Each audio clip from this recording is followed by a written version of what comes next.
In a residential neighborhood in Columbus, Ohio, where autumn evenings arrive early, Rachel Martin stood in her kitchen preparing dinner. She had been working as a librarian at the city's public library for 15 years. Outside the window, she could hear the voices of neighborhood children enjoying their last playtime of the day. "Mom, at school today." 8-year-old Emma had finished her homework and came running into the kitchen. With her golden hair tied in a ponytail, Emma was the most beautiful treasure in Rachel's eyes. Her large blue eyes, so much like her mother's, sparkled as she began telling about the day's events. "Mrs. Johnson praised my book report. And guess what? I get to read it at next week's presentation." Rachel smiled as she gently stroked her daughter's head. "That's wonderful, Emma. I'm looking forward to it." Since her husband Michael frequently traveled as a pharmaceutical sales representative, weekday evenings were always spent this way, just mother and daughter together. Michael seemed more passionate about his work than when they first married, and it wasn't unusual for him to be away more than half the month. "When is Daddy coming home?" Emma asked. "Next Wednesday. He's making rounds through Chicago and Detroit this time, so it's a longer trip than usual." Rachel paused and felt a slight dizziness. Lately, these symptoms had been occurring frequently. Morning nausea, afternoon fatigue, and evening dizziness. She figured it was probably a combination of work stress and the burden of caring for her daughter alone. "Mom, are you okay?" Emma looked up with concern. "Yes, I'm fine. Just a little tired," Rachel answered brightly, not wanting to worry her daughter. As she continued preparing dinner, Rachel thought about her husband's recent changes. Michael had been traveling more than before, and even when he was home, he never let go of his cell phone. He explained that work had gotten busier, but sometimes she could hear him talking to someone on the phone for long periods in the middle of the night. "Emma, could you set the table?" "Yes, Mom." Emma obediently began arranging the forks and knives. However, Rachel had recently noticed subtle changes in her daughter's behavior. Emma, who used to genuinely look forward to her father's return home, lately seemed to cloud over whenever Michael became a topic of conversation. She thought it was probably just the whims of an 8-year-old child, but a mother's intuition sensed something was off. After dinner, Rachel sat on the sofa with her daughter for their reading time together. Emma nestled securely in her mother's lap, listening to her favorite fairy tale. This quiet, peaceful time was the most precious moment of Rachel's day. "Mom, it would be okay if it was just the two of us forever, right?" Emma's sudden murmur surprised Rachel a little. "Why would you ask such a thing?" "Oh, nothing," Emma shook her head slightly. "I just like being with you the most." Rachel hugged her daughter close. Even on nights when her husband wasn't there, this small family certainly existed. And this ordinary, peaceful daily life was what mattered most to them. The following Monday, Rachel was working at the library but couldn't concentrate. She needed to take frequent breaks due to severe headaches and nausea that had continued since the weekend. Her colleague Betty approached with concern. "Rachel, you look terrible. Don't you think you should go home early?" Betty had been Rachel's colleague since she started working at the library and cared for her like an older sister. "I'm fine, Betty. Just a little tired," Rachel forced a smile, but had to lean against the bookshelf to support herself. "This isn't ordinary fatigue. You need to see a doctor," Betty's voice carried serious concern. That afternoon, Rachel left work early and went to pick up Emma from school. She felt slight dizziness while driving and had to take deep breaths several times at red lights. When Emma got in the car, instead of starting to talk about the day's events with her usual bright smile, her daughter was unusually quiet. "Emma, how was school today?" "It was okay," Emma answered briefly, gazing out the window. When they got home, Rachel began preparing dinner. However, just standing in the kitchen made her short of breath, and she had to sit down several times. Emma watched her mother with worry while doing her homework. Mom, why don't we order pizza today? Emma suggested. No, homemade food is better for you. Rachel forced herself to stand up and took ingredients from the refrigerator. When dinner time came, Emma's behavior became even stranger. Her daughter, who usually had a hearty appetite, was just poking at her food with her fork and barely eating anything. Rachel herself couldn't eat much due to nausea. Emma, what's wrong? Does your stomach hurt? No, Emma shook her head slightly, but tears were welling up in her eyes. Mom, when did you say Daddy was coming home? Wednesday. Why are you so worried about it? Do you want to see Daddy? Emma shook her head frantically. No, that's not it. It's just. Looking at her daughter struggling for words, Rachel felt a deep anxiety. Emma's expression seemed to hide something too heavy for an 8-year-old child to bear. The next day, Tuesday, Rachel's condition worsened. She was hit with severe dizziness and nausea from the moment she woke up and couldn't even take Emma to school. She asked Mrs. Wilson, who lived next door, to take Emma to school. Alone, Rachel lay on the sofa thinking about her symptoms. At first she thought it was work stress, but the symptoms were too severe and were beginning to interfere with her daily life. Perhaps it was some serious illness. In the afternoon, when Emma came home from school, Rachel desperately tried to smile so as not to worry her daughter. Mom, are you okay today? Emma touched her mother's forehead with her small hand. I'm feeling a little better. I'll go see a doctor tomorrow, so don't worry. That night, Rachel heard Emma muttering something in her bedroom. When she approached the door and listened carefully, she could hear her daughter praying in a small voice. God, please. Please protect my mom. Don't let Daddy. The voice cut off there. Rachel felt her heart beating like a drum. What was her 8-year-old daughter about to pray regarding her father? Wednesday morning, Rachel visited the local hospital. After conducting detailed tests, Dr. Harris tilted his head. Looking at your blood test results, I don't see any particular abnormalities. However, there are signs of mild anemia and dehydration. Have you been eating properly lately? I haven't had much appetite. I've been having continuous nausea. It might be caused by stress or overwork. Let's monitor the situation for a while, and if your symptoms don't improve, please come back. Also, please make sure to stay hydrated and get as much rest as possible. Still not satisfied with the doctor's diagnosis, Rachel headed home. The inconclusive result only increased her anxiety. That evening, Michael returned from his business trip.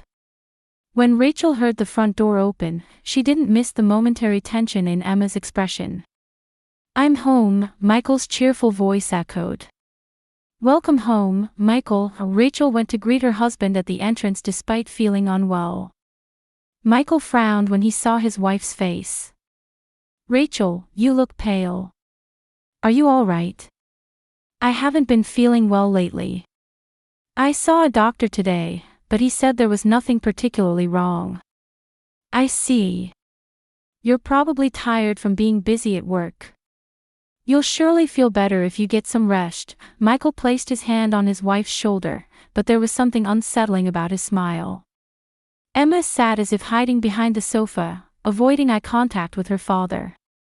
Even when Michael spoke to his daughter, Emma's responses were small and vague. At dinner, Michael cheerfully talked about his business trip. However, Rachel felt nauseous every time she brought food to her mouth and could hardly eat anything. Emma also continued to avoid her meal and, while pretending to listen to her father's stories, occasionally looked at her mother with concern. I don't want to be with Daddy. After her husband headed to his study, Emma suddenly murmured in a small voice. What?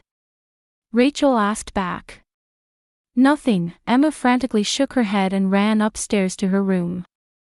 That night, Rachel couldn't sleep for a long time. Her worsening health, her daughter's strange behavior, and an inexplicable sense of anxiety, everything overlapped and weighed heavily on her heart. Listening to her sleeping husband's breathing beside her, Rachel couldn't shake the feeling that she was overlooking something important. Thursday evening, Michael left for another business trip. This time he was scheduled to visit Oklahoma and Texas for a week-long trip. As she saw off her husband carrying his suitcase at the entrance, Rachel had mixed feelings.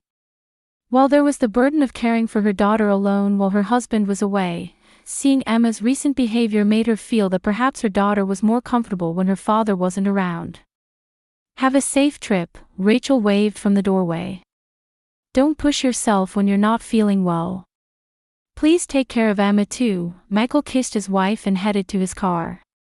Emma watched from the second-floor window until her father's car disappeared from view, but the moment the car turned the corner, she clearly showed an expression of relief. Rachel didn't miss that expression. When dinner time came, Emma's change became even more pronounced. At the dinner table without her father, her daughter began eating normally for the first time in a while. However, Rachel's own condition remained poor, and she was hit with strong nausea after just a few bites. "Mom, are you feeling sick again?" Emma asked with concern. "I'm fine. I'm sure I'll feel better soon." Rachel smiled to avoid worrying her daughter, but actually the symptoms seemed to be getting worse day by day. That night, Rachel was watching TV in the living room with Emma. As usual, her daughter snuggled close to her mother's side, enjoying her favorite program. However, during a commercial break, Emma suddenly turned around and looked at her mother with a serious expression. "Mom, couldn't we live somewhere else, just the two of us?" Rachel looked at her daughter in surprise. "Why would you say such a thing, Emma? This is your home." "But..." Emma hesitated, then took her mother's hand with her small one. "Isn't Mom always sick because we're living in this house?" These were words too heavy to come from an 8-year-old child's mouth. Rachel squeezed her daughter's hand back and asked gently, "Emma, is there something you're worried about? Can you tell your mother?" Emma was quiet for a long time, but eventually nodded slightly. "Mom, you feel better when Daddy's not here, don't you?" The observation was too accurate, and Rachel herself was surprised. Indeed, since Michael had left for his business trip, her headaches had somewhat subsided. However, she had thought it was just a coincidence. "That's just by chance. Daddy works very hard for us." But Emma's voice began to tremble. "Is Daddy really working for us?" Friday night, Rachel was trying to go to bed early. Although her condition had improved somewhat, she still felt fatigued. Emma had also finished her homework in her room and was preparing to sleep earlier than usual. However, around 2 in the morning, Rachel was awakened by her daughter's crying. At first she thought Emma had had a bad dream, but the crying didn't stop. Worried, she went to her daughter's room to find Emma shaking and crying on her bed. "Emma, what's wrong? Did you have a bad dream?" Rachel sat on her daughter's bed and hugged the small body. "Mom. Mom." Emma clung to her mother and continued crying intensely. "It's okay, Mommy's here." Rachel gently rubbed her daughter's back while desperately trying to comfort her. However, Emma's crying wouldn't stop. As if all the fear and anxiety she had been holding in for a long time was pouring out, her daughter continued crying in her mother's chest. "Emma, tell your mother. What's so frightening?" Emma raised her tear-streaked face and looked at her mother. In those eyes was a despair too heavy for an 8-year-old child to bear. "Mom, please, divorce him right now. I can't wait anymore." Rachel gasped. She never imagined the word divorce would come from her 8-year-old daughter's mouth. "Emma, why would you say such a thing? Please, Mom." Emma grabbed her mother's arm and desperately pleaded. "You can't stay with Daddy. You're going to die. Die. Emma, what on earth are you?" "I saw it." Emma's voice trembled even more. "I saw Daddy in the kitchen." Rachel's heart began beating violently. She was afraid to understand what her daughter's words meant. What did you see? Emma, tell your mother. Emma was quiet for a long time, but eventually began speaking in a trembling voice. Last Monday night, I woke up to go to the bathroom. When I was about to go downstairs, I heard sounds from the kitchen. I saw Daddy there, so I thought I'd ask for some water and approached. Rachel listened intently to her daughter's every word. Then I saw Daddy take your food out of the refrigerator and sprinkle something from a small bottle on it. Something like white powder. Rachel's blood froze. At first I thought it was seasoning, but Daddy's face looked really scary. So I hid and watched, and then Daddy put it back in the refrigerator and took the small bottle to his study. Emma, that was. The next day, you got really sick, didn't you? Emma's tears began flowing again. I realized it. Daddy's putting something strange in your food. Rachel's body stiffened. Her daughter's testimony began organizing in her head.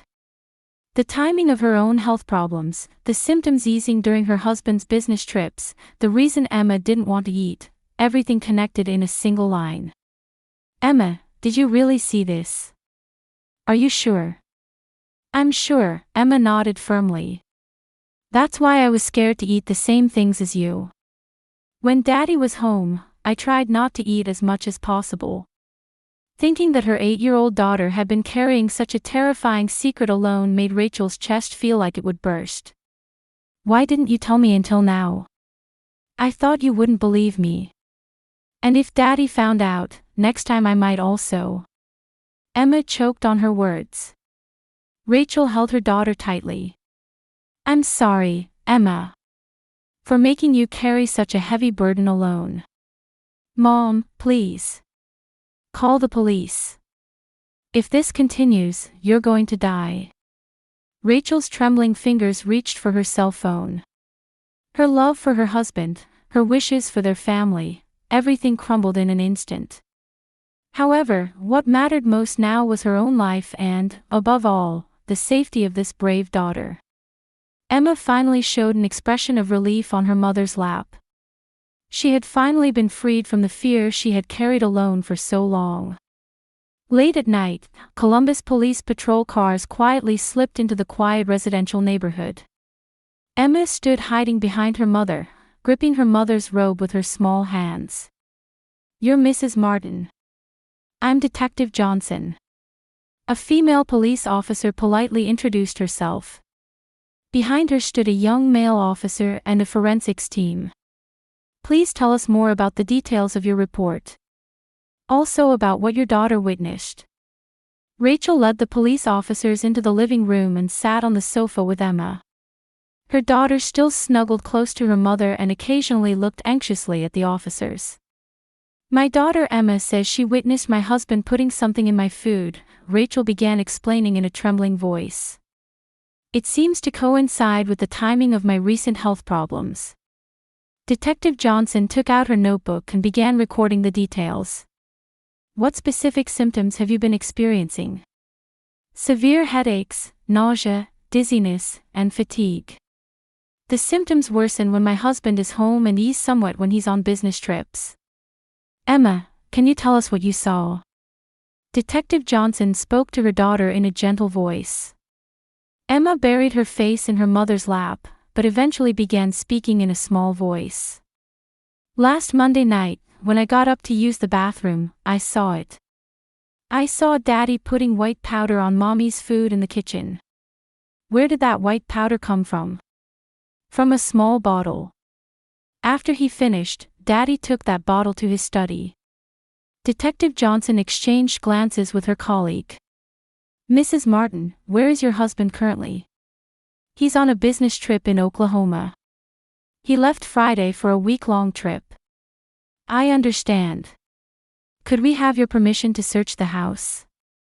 We'd particularly like to focus on the kitchen and study.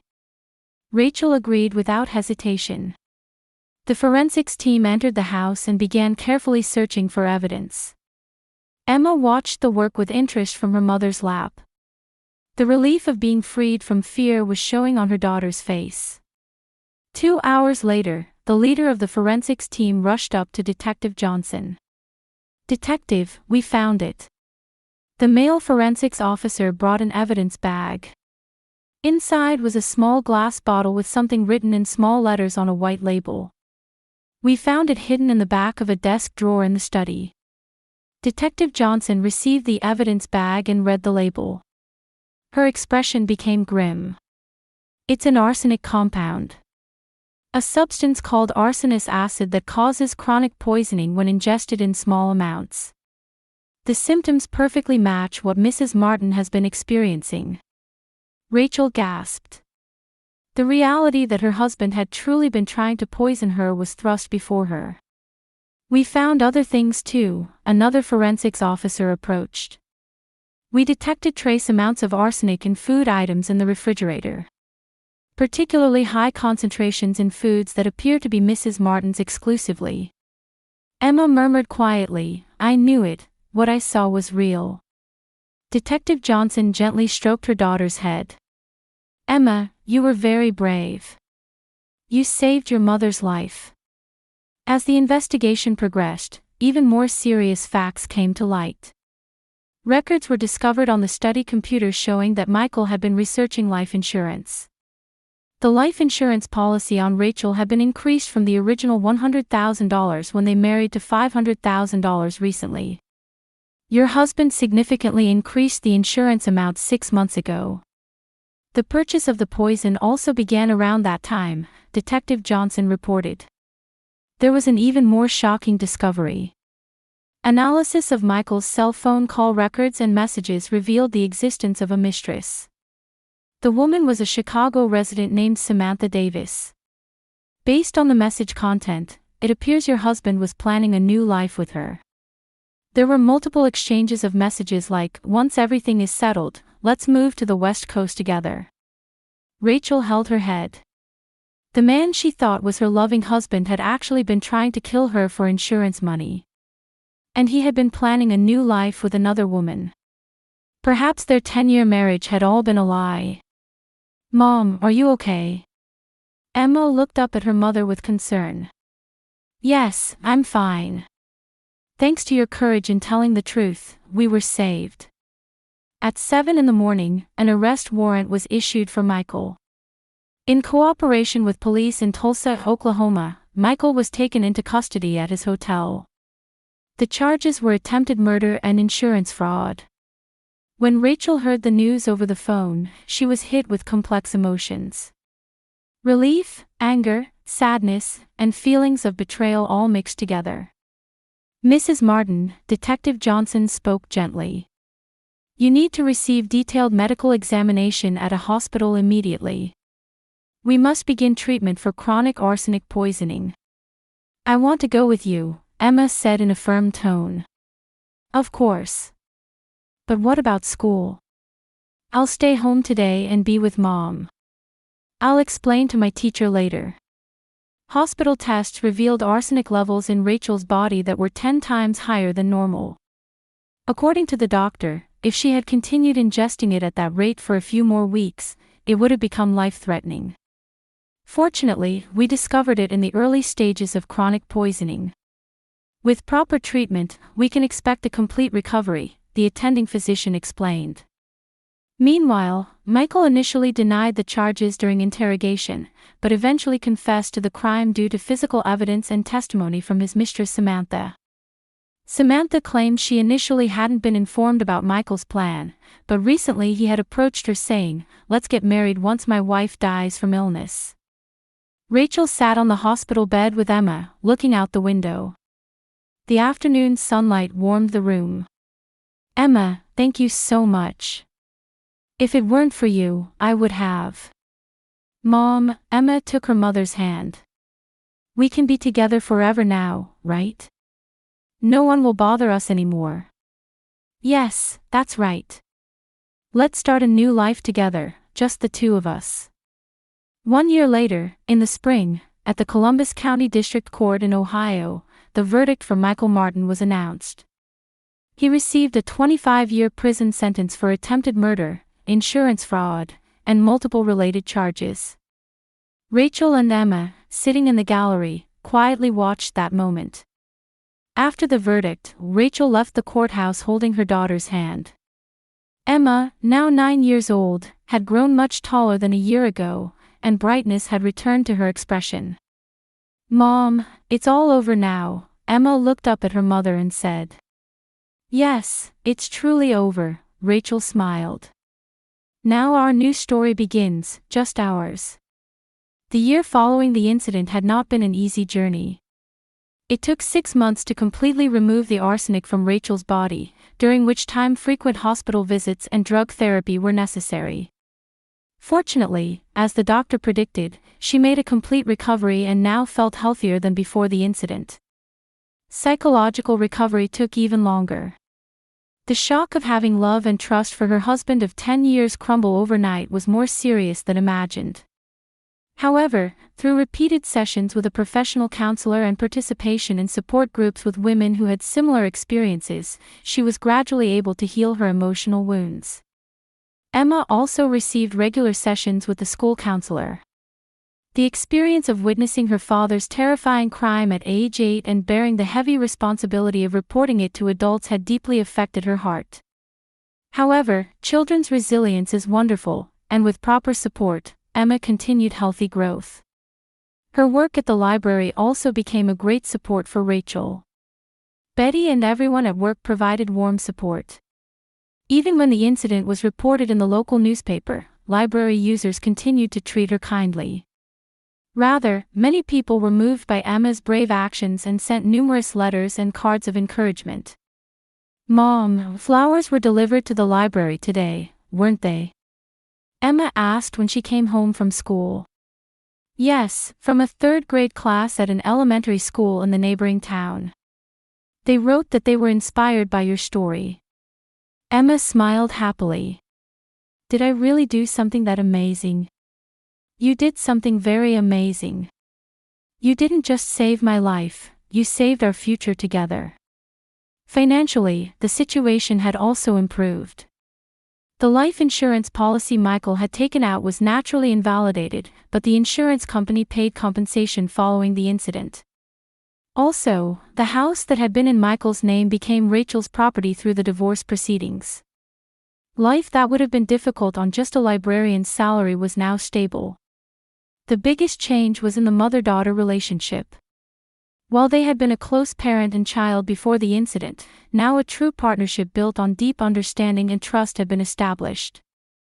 Emma was not only a precious daughter to her mother but also a comrade who had overcome life's difficulties together. "Emma, what are you planning to write about for next month's school essay presentation?" Rachel asked while preparing dinner. "I'm going to write on the theme, about real family," Emma answered while doing her homework. "I'm going to write that family isn't just about being related by blood, but about people who truly care for each other and protect one another."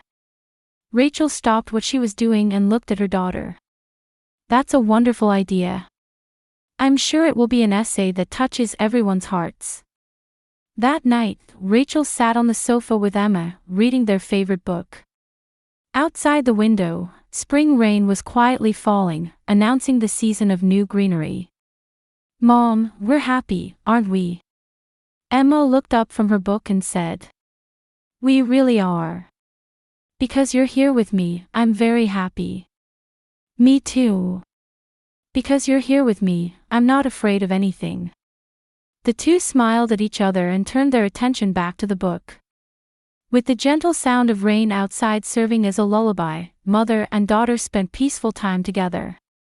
Having overcome the ordeal that began with that terrifying night a year ago, they had become a true family in every sense of the word, a family bound not just by blood, but by bonds of deep love and mutual protection.